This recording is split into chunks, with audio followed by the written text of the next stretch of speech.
ஆகாஷ்வாணி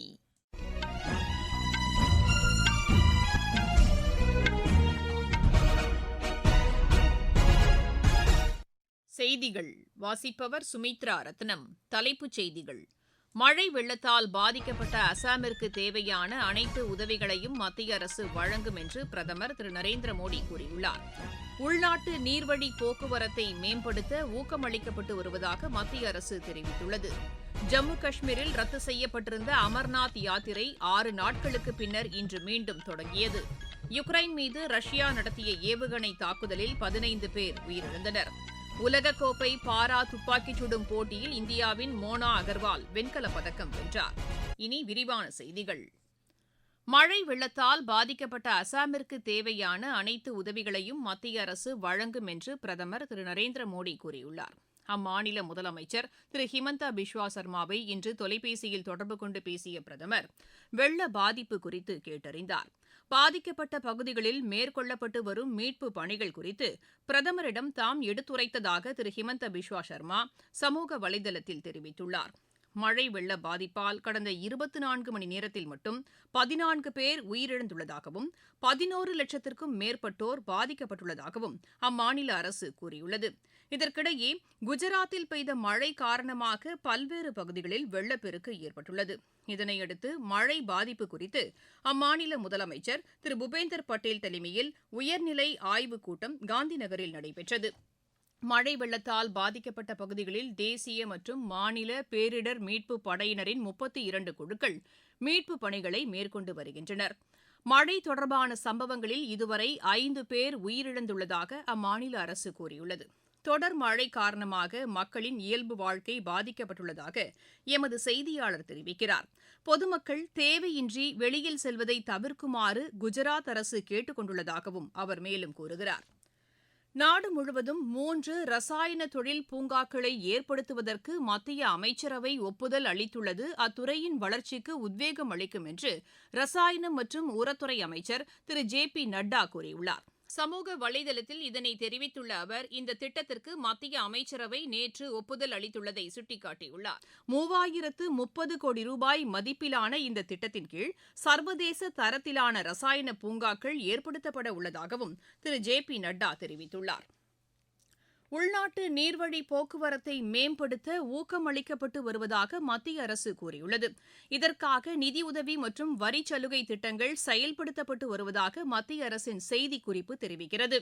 உள்நாட்டு நீர்வழி போக்குவரத்து சுற்றுச்சூழலுக்கு உகந்ததோடு மட்டுமின்றி போக்குவரத்து செலவினங்களை குறைக்க உதவிடும் என்றும் அதில் குறிப்பிடப்பட்டுள்ளது.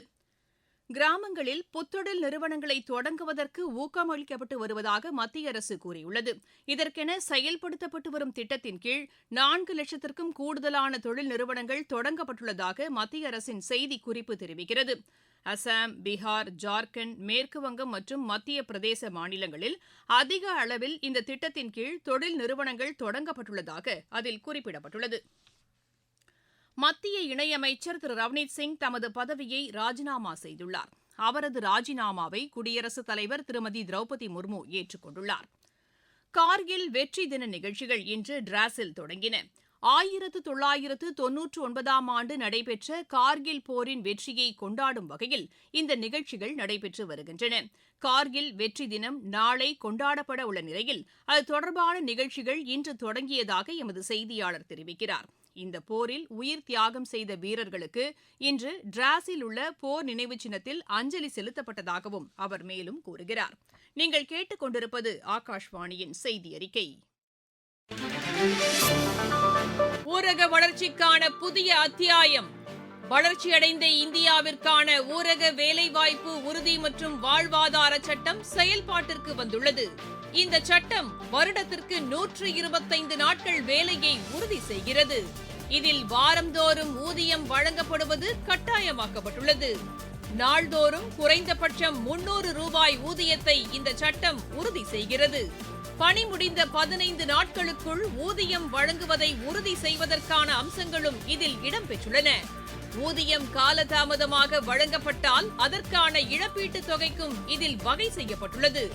வளர்ச்சியடைந்த இந்தியாவிற்கான பயணத்தில் மோடி அரசு தொடரும் சீர்திருத்த நடவடிக்கைகள்.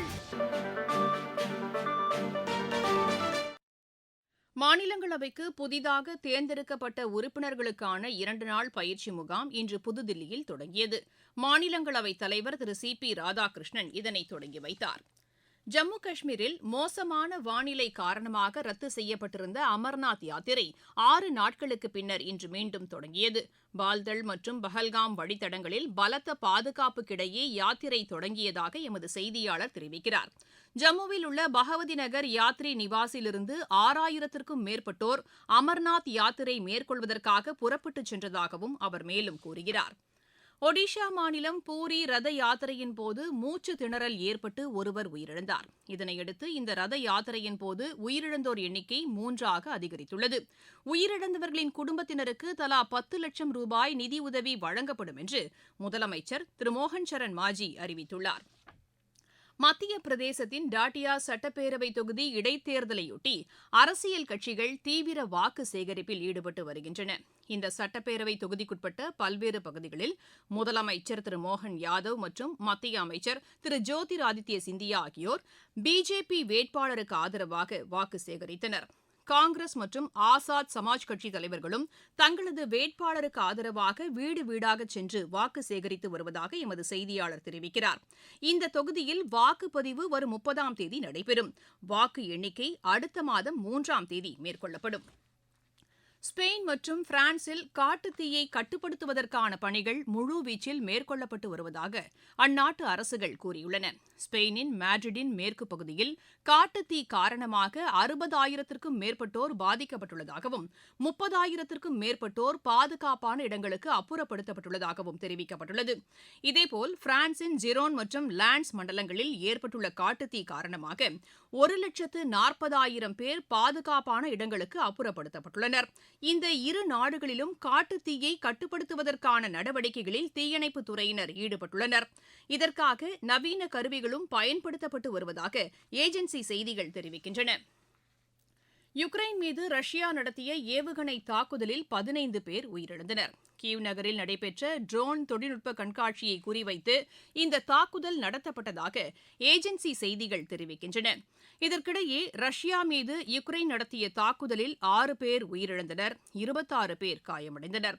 போர் விமானங்கள் மற்றும் ஏவுகணைகள் உற்பத்தி பிரிவுகளை குறிவைத்து ரஷ்யா மீது இந்த தாக்குதலை நடத்தியதாக யுக்ரைன் கூறியுள்ளது. உலகக்கோப்பை பாரா துப்பாக்கிச் சுடும் போட்டியில் இந்தியாவின் மோனா அகர்வால் வெண்கலப் பதக்கம் வென்றார். செர்பியாவின் நொவிசாடில் நடைபெற்று வரும் இப்போட்டியின் மகளிர் 10 மீட்டர் பிரிவில் அவர் இப்பதக்கத்தை கைப்பற்றினார். உலக ஜூனியர் ஸ்குவாஷ் சாம்பியன் போட்டியில் இந்தியாவின் அனாஹத் சிங் இறுதி ஆட்டத்திற்கு முன்னேறி வரலாற்று சாதனை படைத்துள்ளார். கனடாவில் நடைபெற்று வரும் இப்போட்டியின் மகளிர் ஒற்றையர் பிரிவு அரையிறுதி ஆட்டத்தில் அவர் 11-3, 8-11, 11-4, 11-6 என்ற செட் கணக்கில் எகிப்தின் பார்ப் சமேயை வென்றார். கிளாஸ்கோவில் நடைபெற்று வரும் காமன்வெல்த் விளையாட்டுப் போட்டியின் ஜிம்னாஸ்டிக் பிரிவு இறுதிச் சுற்றுக்கு இந்தியாவின் யோகேஸ்வர் சிங் மற்றும் தப்பன் மொஹந்தி தகுதி பெற்றுள்ளனர். குத்துச்சண்டை போட்டியின் ஆடவர் 55 கிலோ எடைப்பிரிவில் ஜாதுமணி சிங் காலிறுதிக்கு முந்தைய சுற்றுக்கு முன்னேறியுள்ளார். காமன்வெல்த் விளையாட்டுப் போட்டிகளில் வெண்கலப் பதக்கம் வென்ற இந்தியாவின் ஜண்டுகுமாருக்கு பிரதமர் திரு நரேந்திர மோடி வாழ்த்து தெரிவித்துள்ளார். அமெரிக்காவில் நடைபெற்று வரும் சர்வதேச சேலஞ்சர் டென்னிஸ் போட்டியில் இந்தியாவின் தக்ஷினேஸ்வர் சுரேஷ் அரையிறுதிக்கு முன்னேறியுள்ளார். ஆடவர் ஒற்றையர் பிரிவு காலிறுதி ஆட்டத்தில் அவர் 3-6, 7-6, 7-6 என்ற செட் கணக்கில் அமெரிக்காவின் ஆண்ட்ரஸ் மார்டினை வென்றார். இப்போட்டியின் இரட்டையர் பிரிவில் இந்தியாவின் நிக்கி காலியாண்டா பூனாச்சா, தாய்லாந்தின் ப்ரூச்சியா ஐசாரோ இணை இறுதி ஆட்டத்திற்கு முன்னேறியுள்ளது.